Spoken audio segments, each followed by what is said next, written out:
Testing, testing.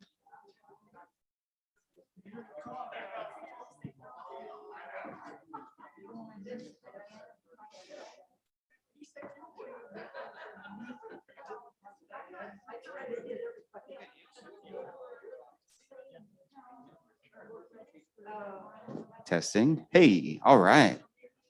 Hi, everyone. Good morning. It is good to see everybody. Has everyone had their coffee? Everyone feeling energetic,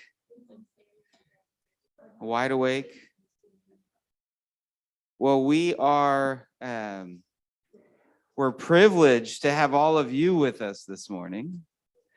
We're also privileged to have Declan Brown from the Human Good Board and Dan Ogus, Human Good Chief Operating Officer, who most of you, or many of you, have probably met both of them over the years. But we're going to take seats up here, and then we have no super formal presentation, no slides. If we're lucky, Vincent might come up and sing a song for us at some point during the hour. But besides that, we're just here to chat about whatever you want to chat about. Dan and Declan, I'm sure, have a few updates from the organization that they'll want to share. And then apart from that, you guys can lead the discussion. So we'll start with Declan and or Dan. I don't know if either of you prefer who wants to go first, but maybe just some brief introductions.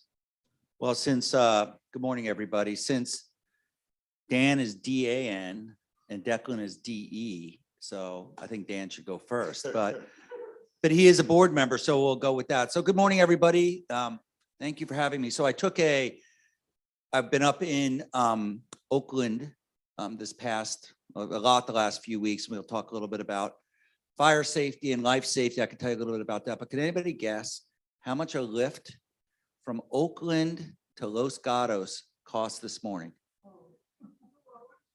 Well, it took an hour and 5 minutes. It was supposed to take an hour and 30 minutes, so that was better. But how much did it cost? Pretty close.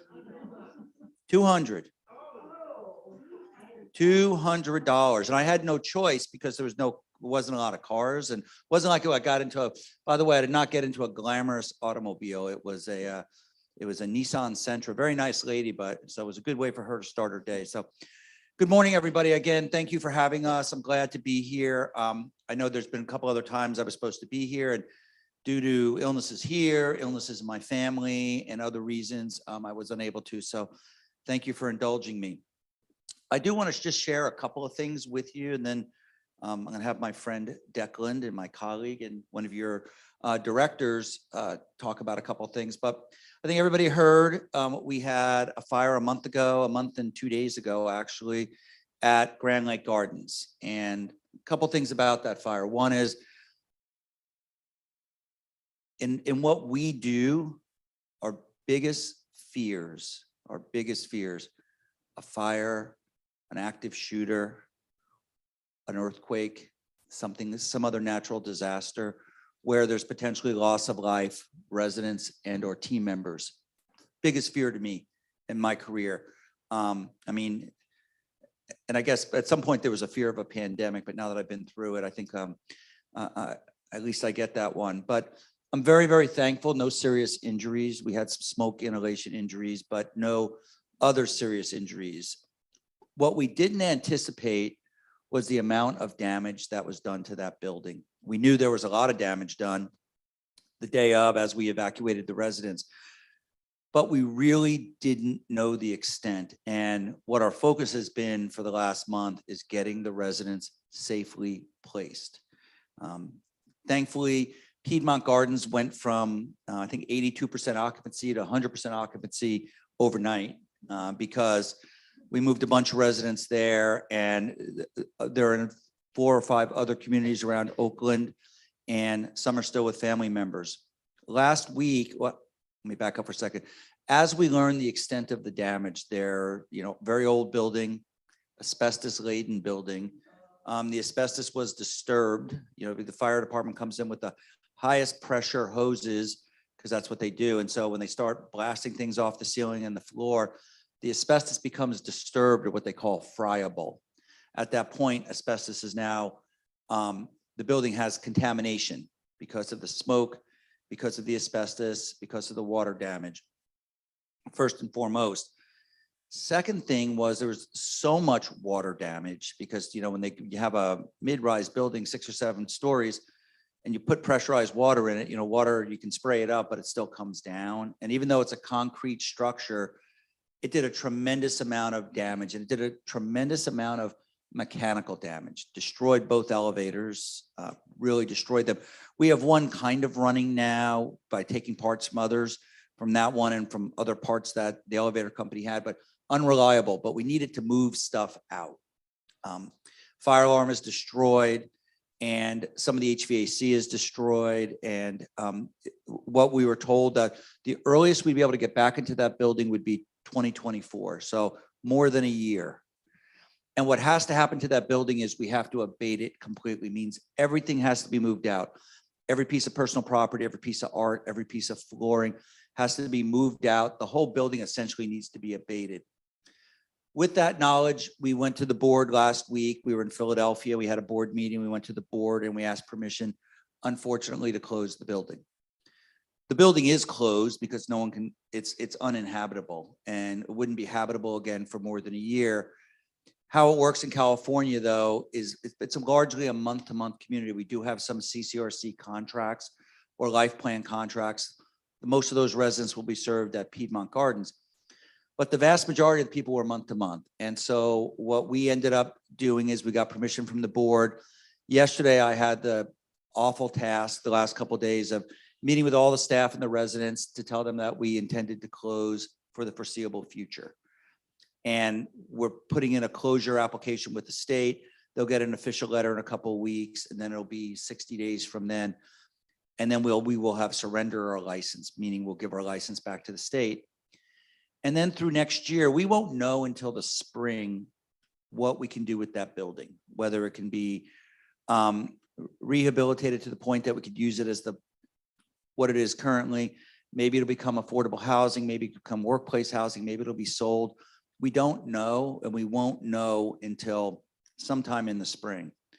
With that knowledge in hand, it didn't seem, one of the things we promised the residents and the team members, we would be transparent.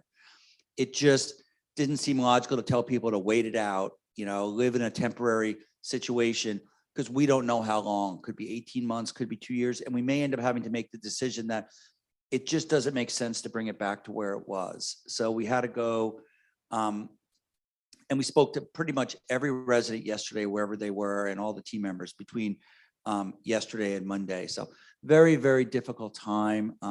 You'll be hearing more about it, but again, the biggest thing was there was no loss of life. The team members, for the most part, are all getting job offers today, largely to work at Piedmont, other things within Human Good. Plus, we still need people in the building.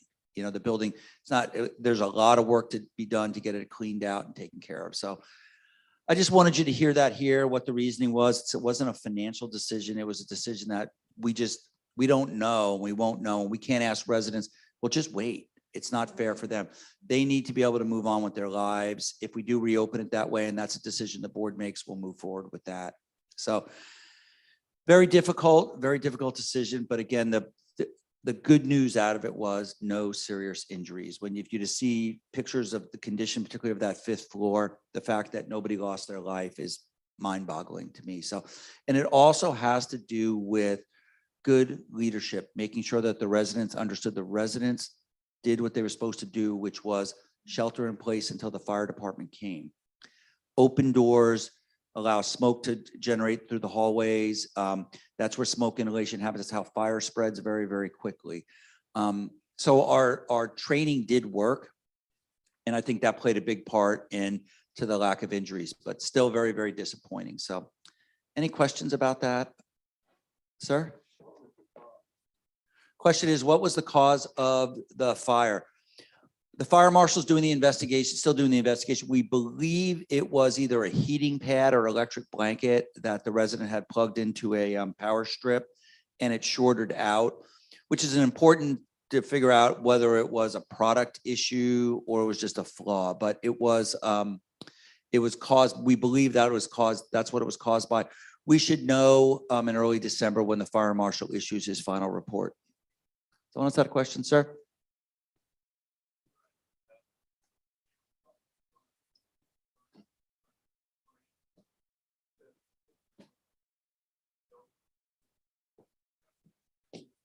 So the question was about lessons learned, open doors, shelter in place, closed doors, shelter in place. Please don't misunderstand that. Fire doors are meant to be closed, and every building has different policies, but generally in retirement communities, any communities that offer healthcare, your doors are fire rated. And so you want a door closed. And in urban settings, I don't know if you call it urban, suburban settings, you generally have access to 911 very quickly. They were there in, like 2 minutes, and generally speaking, you call 911, they're there quickly. Fire can spread very quickly. So fire doors are meant to be kept closed. And that's why when Bill has the state who's, the Department of Public Health, when they come, one of the biggest things they look for are those little wedges of wood that we kick under doors to hold them open. Fire doors that are held open magnetically, when an alarm goes off, they're supposed to close. Doors to your apartments that are fire doors are meant to be closed and stay closed, because that's how we protect you from smoke penetration and fire penetration until you're able to be rescued. And that's correct here as well, I assume. Yes, ma'am. I have two questions. How did the people on the 5th or 6th floor get down? Oh. How did the people on the residents on the 5th or 6th floor get down to evacuate the building? And also what's happening to all their personal belongings like toothpaste and clothes and furniture? And How did they get out? Fire department escorted them out, and the elevators were shot. So the fire department escorted them out, resident by resident. Some residents came down the stairs on their own, but everybody had to come down the stairs. So those are the dinings on the 6th floor. It was the 5th floor where the fire was. So each floor, some people came out on their own. A lot of them, but the fire department, I think it was a 4-alarm fire. So that's a big fire. A lot of fire trucks were there, and that's how everybody got out. And they've been using the building.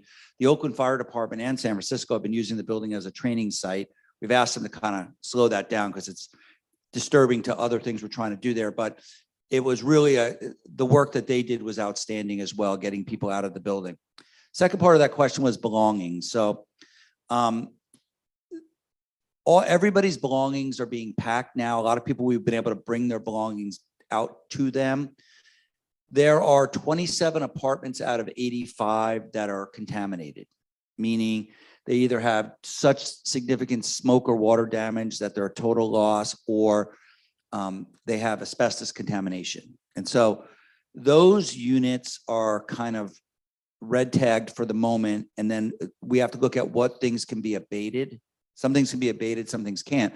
So like these chairs that you're sitting on would have to go through a process, or they have to be thrown out because they're soft. And so the asbestos particles can be absorbed into that. Everybody else, we're packing out all their stuff. They've been able to make lists. We have movers and team members in there with cameras. They say, I want this, I want that. Some people have left a 2-bedroom and now in a 1-bedroom, so they can't take all their stuff. We're putting everything into storage as we can, unless people are ready for it now, and getting people all their stuff. We've been able to get all the medications out, clean out everybody's refrigerator, and try to get as many valuables out as possible. And all the apartments are locked. We have 24/7 security. The team, who I thought was fantastic, our team, it's amazing, pretty much bought out a Costco, bought out a Target, IKEA. We have, more people who are better at putting together IKEA furniture now, because people didn't have furniture, no dishes, no clothing. And some people still don't. So we've been working with them to get that stuff replaced. As of today, everybody except for 3 residents are placed, and they're not placed because they've chosen to stay with their families. The news we delivered yesterday has probably changed that because they either have to stay with their family. They were hoping to be able to get back in because some floors of the building don't look like anything happened. But unfortunately, the amount of damage, and once we cut into walls, we know there's mold issues. The elevator shafts are full of water. So very, very unfortunate. So we're moving along, but you'll be hearing more in the coming months from Bradley and his team about life safety here, because these things cause us to ramp up. I think we're very fortunate in this case, but smoke, water, you can do a lot of damage, and we never want to have a situation like this again. Yes, ma'am. What issues did you have, if any, related to residents who were unable to evacuate themselves because of physical handicaps, being in wheelchairs, being in walkers, and not be able to be mobile?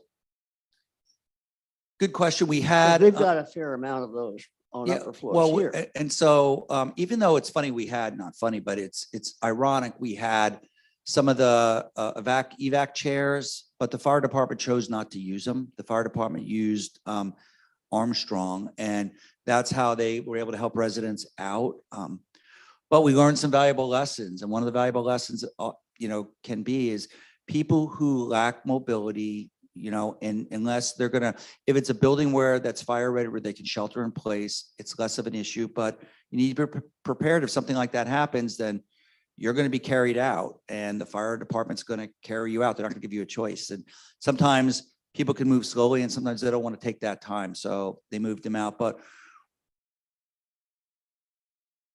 Grand Lake Gardens was supposed to be much more independent, and what we learned was it wasn't as independent as people thought it was.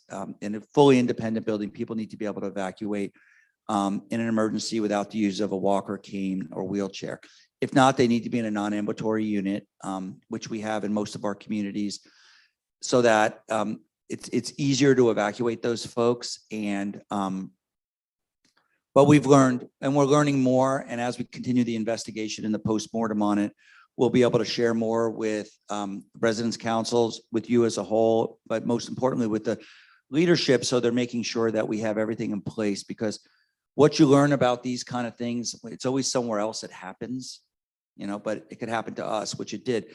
And I don't like talking about active shooters, but you saw just this week, at 2 universities, 2 terrible tragedies that no parent ever wants to get that call about, their child losing their life in a shooting. And we need to make sure we're prepared for that as well, because it's always someone else, and we don't want it ever to be us. And so we need to make sure we're prepared for that. That's why we have certain rules like that we don't talk a lot about, but we have 0 tolerance for violence. Any threat, conversation about that person is immediately removed, and we call the police, even if they're kidding around, because it's not funny.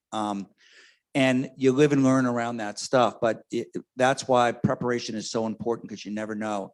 And again, you always think it's somebody else. And so I was proud of our team, very, very disappointed about the fire, and we're going to move on from it, but you'll hear more and more about it. We don't know what the disposition of the building is.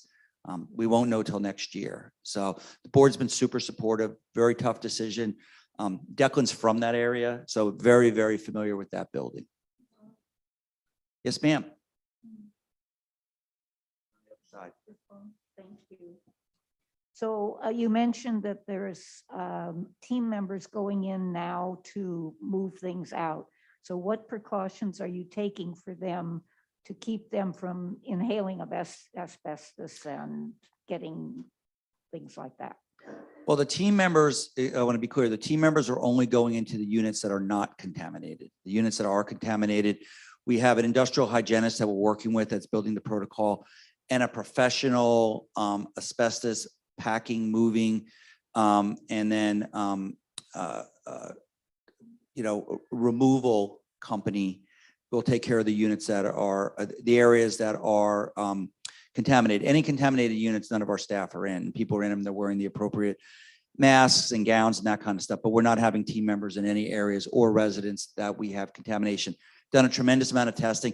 And it's interesting because it's obviously the floor that the fire was on, the floor below that, a little bit on the first floor. So it came down a chaseway or, where there was a pipe penetration, it came down wherever.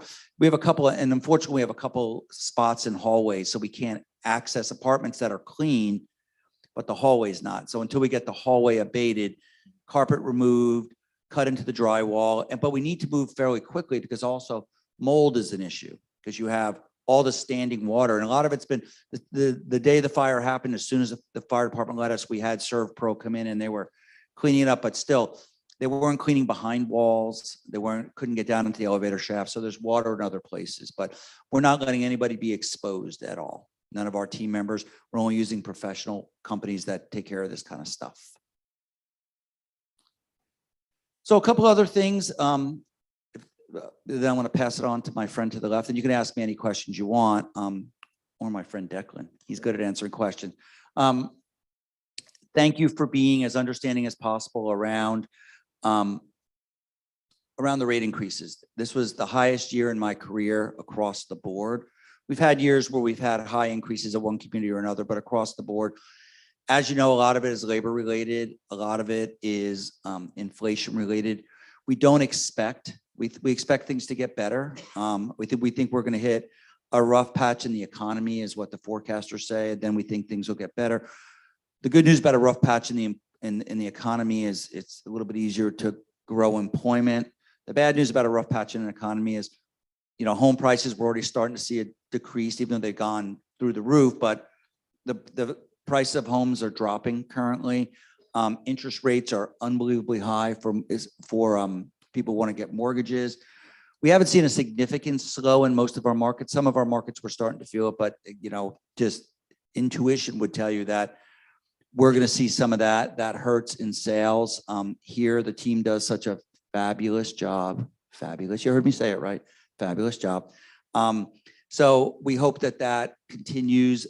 We want to make sure that work that's been promised here gets done, like the Galleria work and some other stuff that Bradley's pushing very hard for. So he is certainly persistent. So so there's a lot of that going on. Throughout the organization, we're trying to make sure we're being as fair as possible to the team members and the residents. Costs have gone up substantially. We're going to end up having an okay year this year, even though it's been a difficult year. Bradley mentioned to me that there's a handful of COVID cases here currently. We're seeing people getting the flu. We're seeing people getting this respiratory RSV. I think it's RSV. We're seeing it. At first, we were seeing my daughter's high school one day had 300 kids absent. That's a lot. It's a big school, but 10% of her high school was out all in one day. So you're seeing a lot more of that. I ask everybody, and I know Bradley says it all the time, if you're not feeling well, make sure the team here knows. We're making sure we wear masks, particularly if you're not feeling well and you're staying away from each other because these things spread. We've learned they spread like wildfire. And right now we call it the trifecta because we've got the flu, COVID, and RSV all over the state of California, all over this country. As weather's getting colder, people are just naturally getting sicker. So that is super important. I know that, and I see Paul is here. So Paul, welcome to the team here. I know, and I thank you and apologize. It has been a rough road with dining here. I think that Bradley and the team have put together a team now so we can move forward. It's been really tough with getting the right staff. I think that, as you know, having a good director in dining is what gives you a good program. It's not whether it's Morrison or Sodexo or whoever. Now, Morrison or Sodexo would tell you something different, but I would tell you that the key, and for those of you who don't know this, which probably most of you don't, is that's where I started. I was the director of dining at White Sands 27 years ago. That's where I started with the organization, and I get it. But good directors, good program, good chef, good program. We need to make sure we get the staffing in here so we're staffed appropriately.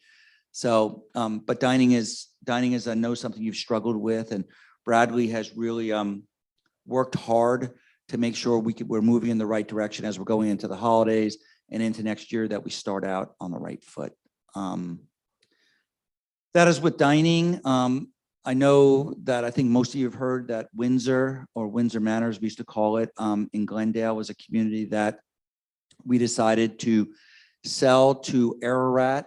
Ararat Homes is Ararat Home of Los Angeles is an Armenian organization, operates in Los Angeles, has been around forever, not for profit. Glendale has the largest Armenian population outside of Armenia, and it has not been a population that I think we have served well from a dining services perspective. A lot of our staff in that community are Armenian, and so we felt it'd be better to partner up with someone who is more familiar with that group and be able to serve them better. And so we're hoping that supposed to close before the end of the year. Looks like it'll probably close in February. That has to do with the state Attorney General's office to make sure that we're not, that the residents will be treating fairly, and we're not giving up skilled nursing beds, things like that the government likes to get involved in. But that's moving along well. And the residents, though at first they took it hard, they're actually feeling good about it. The leadership from Ararat's been spending time there. They've hired a really nice executive director. She's so she'll be stepping in until right when it closes. Until then, Greg Beers, who's one of our operations people, has been overseeing the community, has been doing a good job. What else can I answer for anybody before I pass it on to my board friend? Yes, ma'am. One of the biggest problems in this community and many of the others is turnover. And a large part of that, certainly on the West Coast, is not only salaries, but it's housing. And I wonder to what extent Human Good has any interest in getting into providing some housing so that we can keep staff. It's expensive, but this is expensive too. Workforce housing has been a big issue for us. And what we're looking at now is looking at places like Grand Lakes. I don't want to say it because it hasn't been thought through, but we're looking at opportunities to where we can acquire, whether it's a small apartment building, whether it's units adjacent to one of our communities, to look at workforce housing, particularly in places like Los Gatos, Los Altos, Santa Barbara, La Jolla.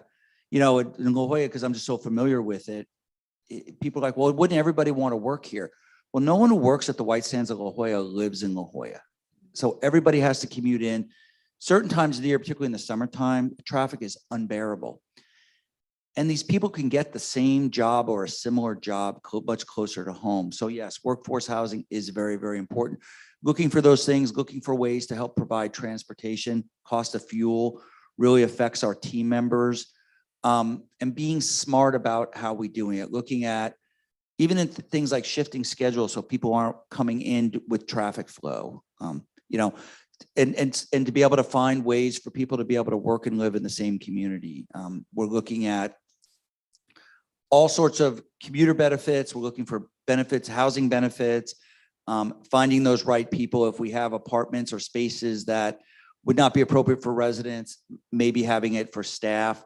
And interestingly enough, in our affordable housing world, we own or operate, I think, 103 affordable housing. The number changes quite frequently. But in almost all those communities, we have a live-in responder because we have very small staffs. So we have someone who's made to have a different job during the day, but at night, in exchange for an apartment, they're a responder, meaning that if there's an emergency, they respond, a live-in responder. We have live-in administrators and other positions throughout the organization. So we need to look at that. But the problem here is if we had one apartment, it might make like the slightest scratch, not even a dent. And so we've got to find a way to be able to have it where we, at least if we could subsidize it, so we can find people. And we know that when we search for leadership here, whether it's a Bradley or a Bill or whomever who might work here, to find people who are willing to work here who don't necessarily live right here. And so, you have to find those people and you have to be able to pay them appropriately all the way down the line. And so you look at your housekeeping staff, your dining services staff, those folks all need the opportunity to be able to live. And we don't want people working 16, 18 hours a day to make ends meet. We want people to be able to enjoy their family. So yes, that is a big push. The board is very interested in it. It's just a matter of finding that real estate. And we're hoping over the next year, we can start finding some more adjacent property in our more expensive areas that we could subsidize and rent to our team members. You got a question over here, sir? We just celebrated Veterans Day. There's a number of questions about veterans in the Human Good organization. Used to have a human resource director who was a vet, who was sensitive to the whole topic. But as far as I know, the communications activity that came out barely touched the surface of veterans in life plan communities. Almost 20 or 30-minute video showed a few people. Could you talk about veterans on the staff or in leadership positions in Human Good efforts to recruit vets? And on the resident side for life plan communities, there are a lot of federal benefits that flow to life plan communities through the health center, but there are benefits that could flow through veterans programs. And so any comments on how you or the board is looking at accessing this human resource for the staff and financial resource for life plan communities? Affordable housing does a good job of accessing benefits. So comments, please. Yeah, thank you for those comments. So I think many of you know that our former head of human resources was an Air Force vet, served 20 years, died tragically almost 2 years ago now. I guess it's been a little bit more than a year, so a year and a half, in a motorcycle accident. But Troy was a good friend of mine and also played a big role in the organization. We have several vets who are staff. We have several vets who are residents, and we have some vets in leadership. Interestingly enough, we do, and I'll talk to James in communications because I think we did a nice job, but we could do it certainly a much better job when it comes to Veterans Day. We had a lot of celebrations in a lot of communities. The person who's running Windsor right now, Greg Bierce, is also a retired military officer, and it's nice to see him in his uniform last Friday. And interestingly enough, how the federal government is working with giving us HUD grants, what's really important to them is that we have vets on the board and on the board of affordable housing, because when you go for affordable housing awards, it's a point system. And part of the point system is diversity. Part of the point system is if you're going to build something that has access to transportation, healthcare, but also having vets on the board or vets as residents, good point system. My father being a Korean War veteran, we as a family, my parents are, typical middle to upper middle class people, but he accesses particularly a lot of his health benefits, even though he uses Medicare, through the VA. He feels as if he gets the best, for example, audiology service through the VA. He gets his hearing aids through the VA. And the VA is a great organization. My grandfather, my father's father, who emigrated from Russia in the early 1900s, ended up turning around and fighting for the US in World War I and lived his last 18 months in a veterans facility in New York. So I am certainly a big fan, but we do need to focus more, also focus more on the people who are getting out of the service, who may not have made a whole career of it, but have served us. And one of the ways we can thank them for the service is try to bring them into the organization. And Troy, when he was with us, really tried to focus on that. And we've had some successes and some failures with it, but really focusing around the areas like San Diego, where I live, we have a huge military presence. So to be able to access through social services in the VA as people are leaving the military and looking for where their next spot's going to be, we want to raise our hands, like, come work for us. But we do have several people in the organization, both residents, team members who have formerly served. We have some people who are reservists currently, but I appreciate that. I'm going to share it with the leadership team and the board because I think it should be I think it's a huge opportunity. Plus, it's also a way to say thank you to people who have served, and also making sure that our teams and our communities, not just in affordable housing, but here, understand the access to veterans benefits. There are some really, really significant benefits that vets can receive. the Human Good application for living in a life plan community has a question about military service.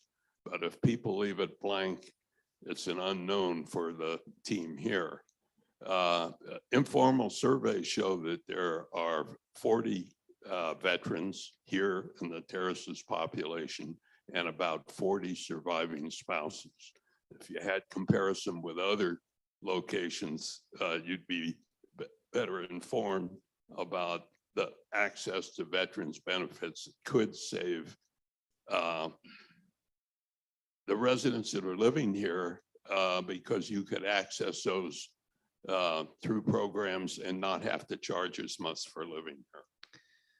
Yeah, understood. And we keep a good list of how many veterans we have. And I could tell you that just in the last week, because I've been on the road the whole time, every community has had some form of celebration. I was in Piedmont Gardens yesterday, and I was in a room that had a wall of vets, all the vets who currently live there, and pictures of them from when they served in the military. So I thought it was fantastic. But yeah, all good comments, and I will make sure to share it forward. I think it is an important part, and it's an important part of your generation because so many less people in my generation have served. A lot of people in your generation have served. You know, I was towards the end of where people had to sign up for the register for the draft. You still have to register for the draft. I don't even know if you do anymore. I don't think so. But I remember signing up for the draft. And so, and I was towards the end of that group. So I'm going to pass it on to my friend Declan here for any comments, but I want to see any more questions. Yes, ma'am.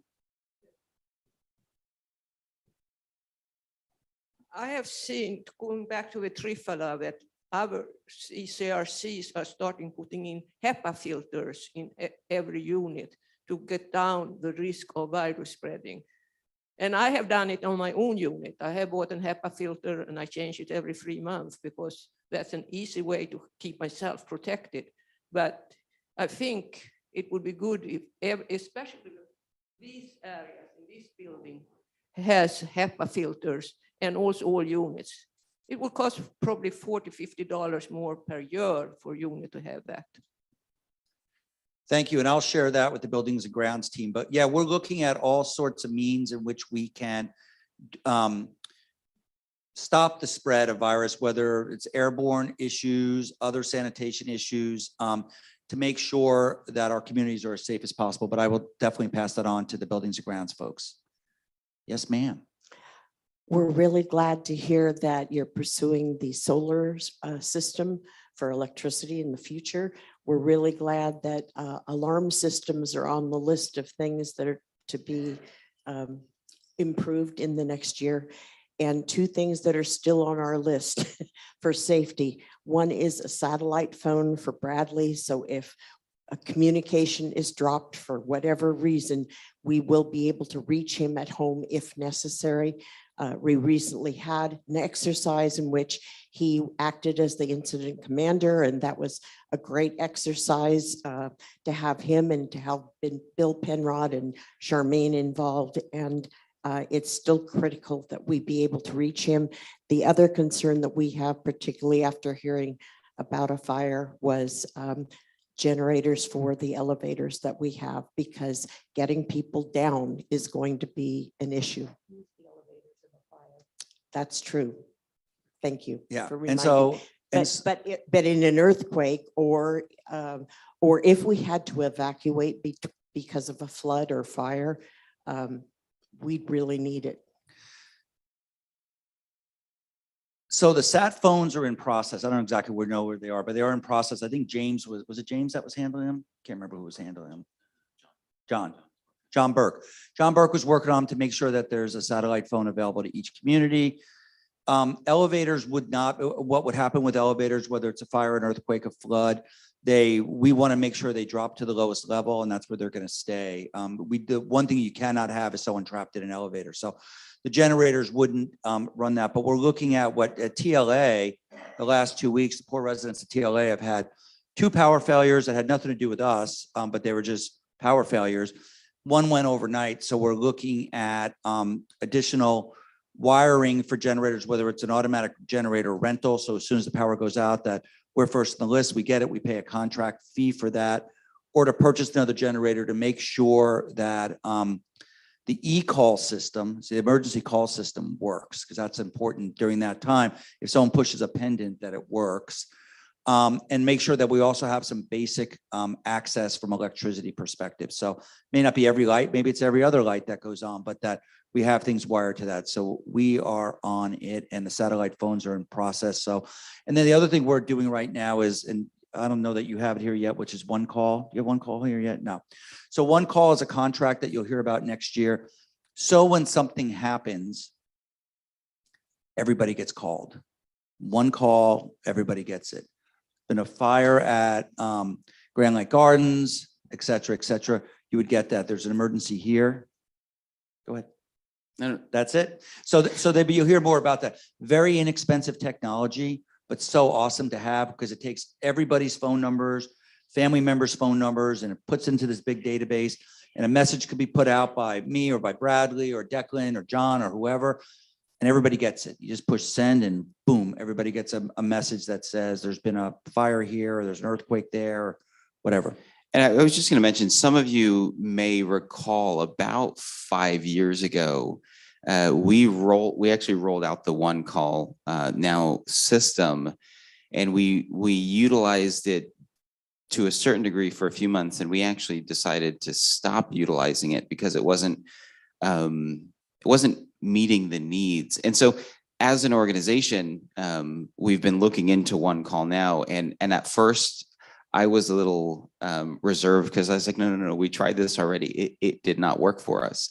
But as I've researched a little bit more, there have actually been some significant upgrades to the technology that make the system much more user-friendly, and will allow us to really more effectively communicate with the residents, more effectively and easily manage the databases of all of the information, which was really the biggest challenge initially when we rolled it out. So I'm excited for that.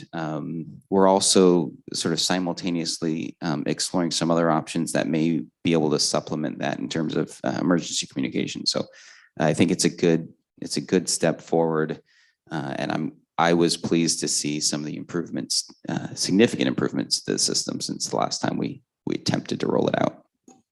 So the last comment I'm going to make, and I'm going to ask my friend Declan to speak, is that it's really important to have, management manages and the board governs. That's kind of how it works. And so it's not that the board doesn't get involved in management at all. I kind of push them away sometimes, but they do get involved, which I appreciate. But what's really important in governance to me is when we have leaders, whether they're lay leaders, other board members, other people provide leadership, is to understand how it works. Because I've been on many boards. One of the things I've learned about being on a board, you can only add value if you have value, meaning if you have value, if you understand how an organization works. Like, I was on the board of a bank for a while. I'm not a banker, but the bank was really focused on senior living. So I was able to help with that. I was able to help them with human resources, things like that. So I think I was a good board member, but if not, I wouldn't have been able to add much because I'm not a banker. And one of the things I love about Declan, and Declan is a friend of mine, he lives in San Diego, but Declan also lived at White Sands. So he served on this board. He served on the Human Good, and prior to that, the ABHAL board for a while, but then he lived at White Sands for a while. And now he and his wife don't live at White Sands, but he's been a resident. And being a resident, and then being a board member, and being a resident, being a board member while you're a resident is super valuable, except for every time he goes into White Sands, everybody wants to talk to him about what's not right, or what could be done better. But besides that, it's just such a blessing to have a director who understands how it works, who's been in the dining room every day, not just for an event, because sometimes board members, they come to a community for an event.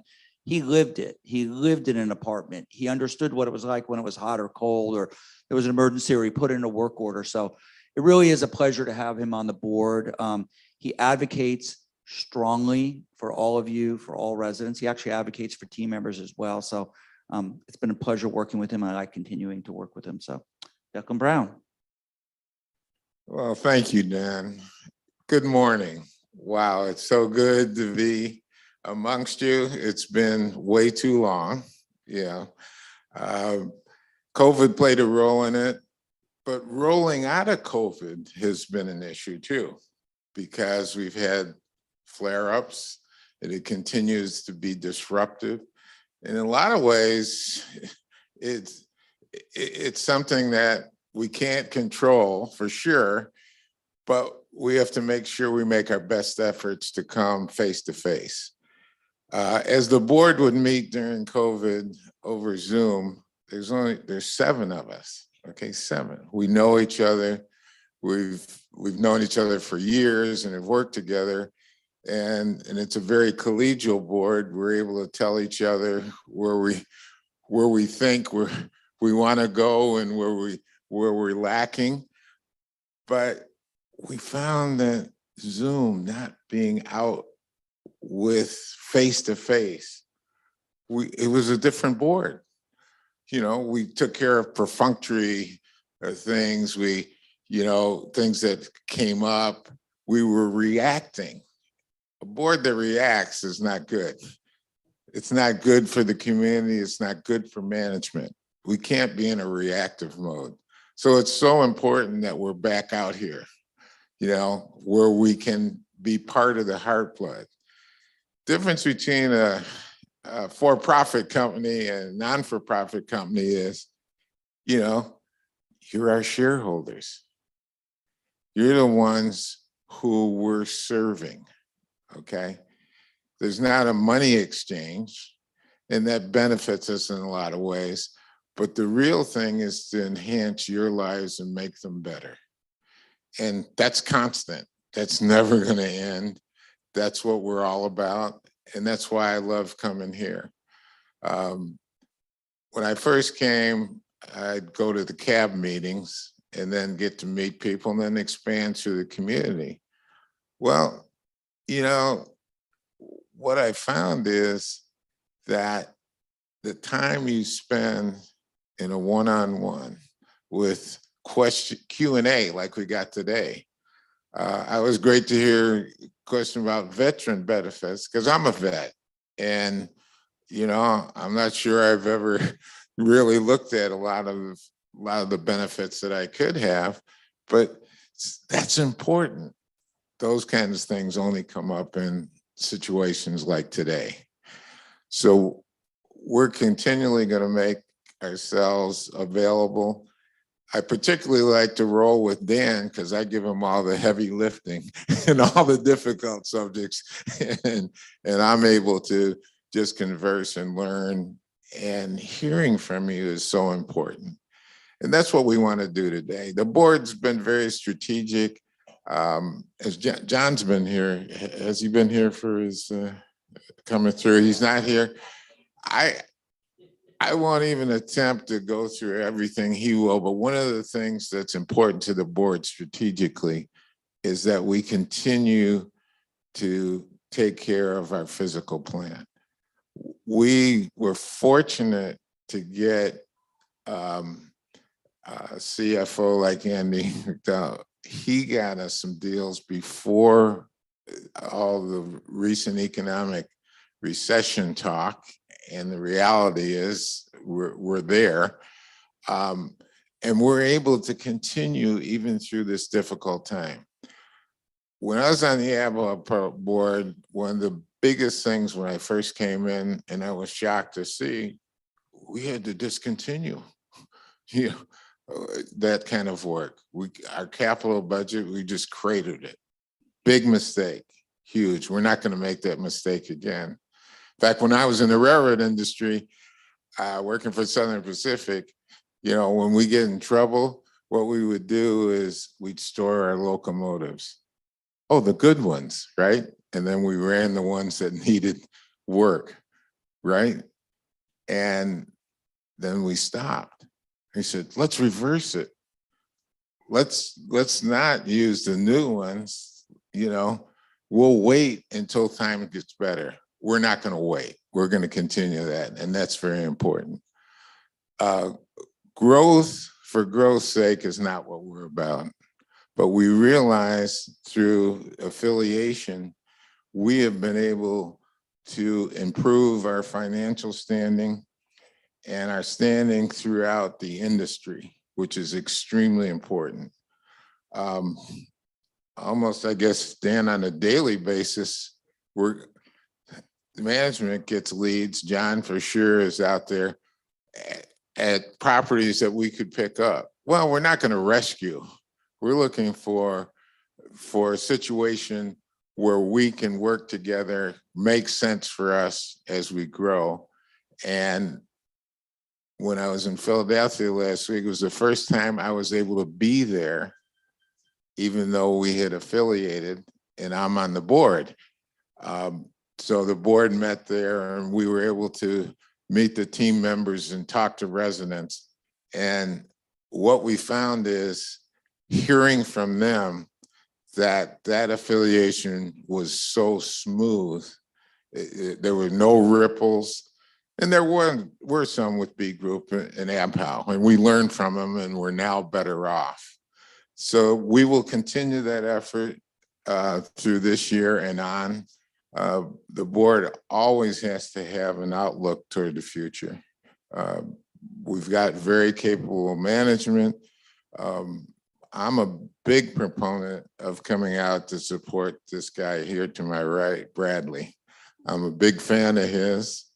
And we've been through some things together, and you know, I want to help him help you, because he's the key to our success. The executive directors were management and the board pushed down to help. Okay, and we get the communication upward. So what I'd like to do at this point is any questions you have.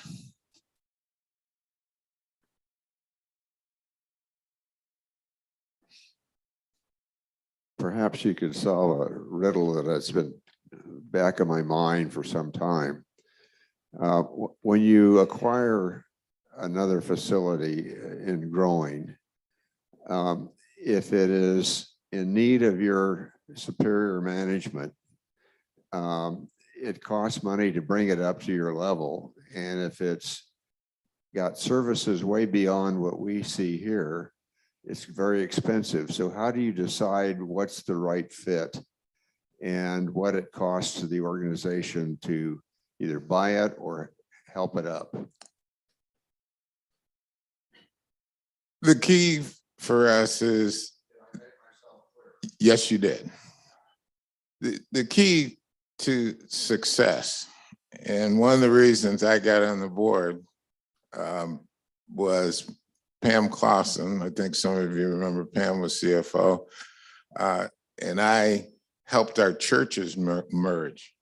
And I can tell you, that's a tougher deal than anything we had in putting the affiliations together. But one of the key things Pam found that was needed on the AmPal board was someone who had M&A experience. So I had a consulting business that helped railroads merge, very large railroads, and internationally. And one of the keys to that is the corporate culture. It really starts there. If the culture doesn't fit, you know, even though they have superior buildings and good managers, you know, it's hard to make it work. I'll give you an example that I hope helps answer that question as well with the Presby's affiliation. I kept hearing about how good the people were, and I've gotten a chance to see it up front and close. The Grand Lake Garden situation is one where Russ Mass is from the Presby's organization, and the due diligence team that went to figure out, you know, should we affiliate with this organization, came back saying, and John's still saying to this day, the best thing that we acquired was the human capital, the people, the team members. Soon as the fire happened at Grand Lake Gardens, as Dan has described to you, he tapped Russ to come out and be a key part of that. So the culture is really number one. we can look at the financials, we can look at the buildings, we can look at that, but the people make it run. And that's specifically important to our mission. Well, and I think that, and just to add to what Declan said, but when we do when we do have an acquisition or an affiliation or a purchase, one of the things that the board has directed us to do, which is a really smart idea, is it's isolated, meaning we don't bring them into our obligated groups until they've met the criteria to know that they're going to be accretive and not negative. And so we want to make sure that when that happens, so like Living Care, which is now called the Terraces of Summit View, which is in Yakima, which was performing fairly well on its own, but we've still kept them outside of any of our obligated groups. So if something was to go sideways there, it wouldn't affect you. And once things are stabilized and we feel, Andy particularly and the board and myself, we feel the community is where it needs to be able to be part of the family, then at one of the next financing events, then we would bring them in. But we don't bring them in until we know that they're safe and you're protected. So we're never reckless about adding businesses. If we do, we keep them on the outside as directed by the board until such time as they're able to join us and they're going to be accretive. So it's going to be better for human good, not a strain on you or your rates. What we want to do is make it to where it's additive, to where it's participating, whether it's participating, contributing cash for CapEx or capital expenditures, or helping to keep, rates leveled. So just so you know that, it's a very important part of how we do growth is we're very, very careful and very, very deliberate. Yes, we make them earn their place on the team. And because it's smart business, just to make sure we're protecting the rest of the team. And they have to be able to have a credit profile to be able to join that team. If not, it's not that they're in the minor leagues, but I guess in ways you can see it that way. We keep them outside of our obligated groups, which we have a few with throughout the company. But again, that comes from the board. That comes from the board's expertise in mergers and acquisitions. And I think it's a smart way to go about it. Other questions in the couple of minutes we have left?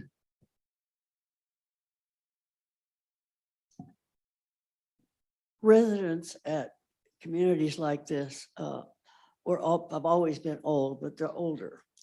And there's increasing need beyond current capabilities in many areas for both memory care and assisted living. And I'm wondering what overall Human Good is thinking about how they're going to address that need. I know we have limitations here. We have long lists, and they may die before they ever get to the right level of care. And we have all the competition from all these lovely freestanding for-profit assisted living places, and we're going to start losing people to places like that if we can't provide the services here. Well, I'll take part of that, which is that's a time when I'm not sure if Bradley put you up to it or not, because Bradley and I just had this conversation about 45 minutes ago, probably right before this meeting. So probably an hour and a half ago. So not that I think Bradley would ever do that, but we have to look at ways. So for example, assisted living here, you have these really nice 1-bedrooms and really small studios. And most people don't want to go to a small studio. So we're having the conversation about either how do you combine them to make them economically sound. So we have bigger units, because you can't, we don't ever want to force people to move, and we don't want to force people to move from, this apartment to this apartment. So looking at how we can find ways to continue to meet your needs and make shifts within, this campus, we have a finite growth space. Other campuses, Westminster, for example, and Duarte, we have a lot of land, so we can do different things there. Here we can't. Memory care is the same thing. As how do we, we're looking, I'm going to use different communities as examples. We're looking at Redwood Terrace. Redwood Terrace has a way too big of a skilled nursing, 59 beds of skilled, with really only about 100 units of independent, a couple dozen assisted living, and a small memory care. We need to grow the memory care, and then we're looking at taking the skilled nursing is a big X. And so we're looking at taking one of those hallways, closing it down and making it into memory care, or more of a high acuity assisted living, but not having it be skilled. So making them more into apartments, making it more into a neighborhood. If you've seen, one of our communities, you've seen one. And if you've seen two, you've seen two totally different communities. We've never taken the McDonald's approach, nor will we ever, even in affordable housing. Our communities are all very, very different. So every community has its challenges, but to answer your question here, Bradley and I and some of the physical plant, buildings and grounds people are looking for what are the alternatives to build out more without taking away residential. We don't want to take away residential, but we need better assisted living. I'm not sure we need more units, but we need better units. And so we need to focus on that. And just one last comment about what you said earlier was about, and we're also on a big sustainability ride right now. And so we're making a huge investment in solar, which I am so thankful for. I'm the one that's pushing it. I think it's important. I think it's the right thing to do. I think it's good financially. It's good for the environment. We're looking for different ways, also looking at ways to have rooms like this that no one's in. There are people in here right now. No one's in that. The heat's not blasting and the air conditioning is not blasting. You go to so many of our communities, you'll walk in a room, there's no one there and it's either freezing or hot. It shouldn't be that way. So putting in the technologies that help us control the environment so that you're comfortable all the time, but we're not just blowing air in a room that there's no one in. It costs a tremendous amount of money. Quick trivia question. So I have this really cool dashboard. It's called the COO dashboard. It gives me all sorts of real-time data. What do you think the cost per resident in Life Plan or CCRCs, cost per month per resident in our portfolio, not affordable housing, is for utilities? Let me have a guess. In the hundreds. $342 last month. So per resident, not per unit, per resident. So for couples, that's $700 for the last month. For the month. So we're looking at, it's not per year, we're looking at per month. So you look at what you pay per month, but 350 of that essentially is going towards utilities in the building. Now, it's not just utilities in your apartment, it's utilities in this room. And so we need to do better than that.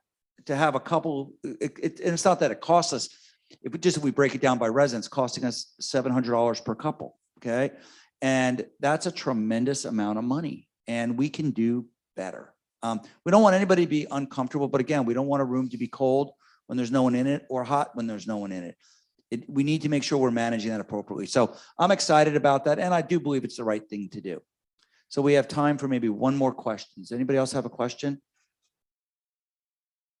I'm going to turn it over to Bradley to close us up.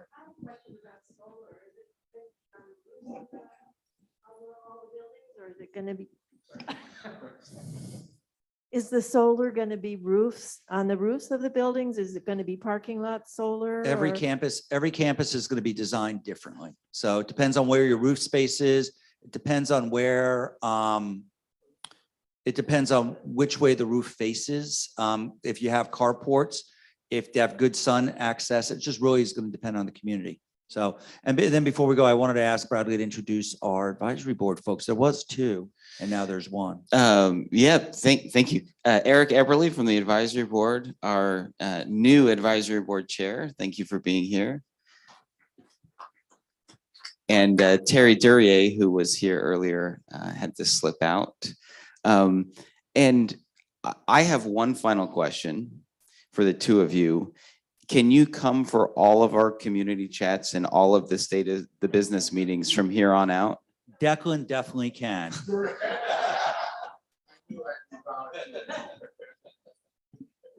I met this young man in the middle at a meeting like this, only we had wine and cheese out in the Galleria. I like that one better. So we got to chat and we got drinks at the same time. No, in all sincerity, thank you both for being here. And as an executive director, the role of the COO is critical to the, shall I say, job satisfaction of an executive director. And I'm not just saying this because he's here, but I am saying it because he's here because I want him to hear it. I feel privileged to work with you, Dan, as the COO of the organization, and also to work with you, Declan. You've been such an integral part in this community for so many years, and it's great to be back together in person once again. So thank you both for being here. Thank you all for joining us today.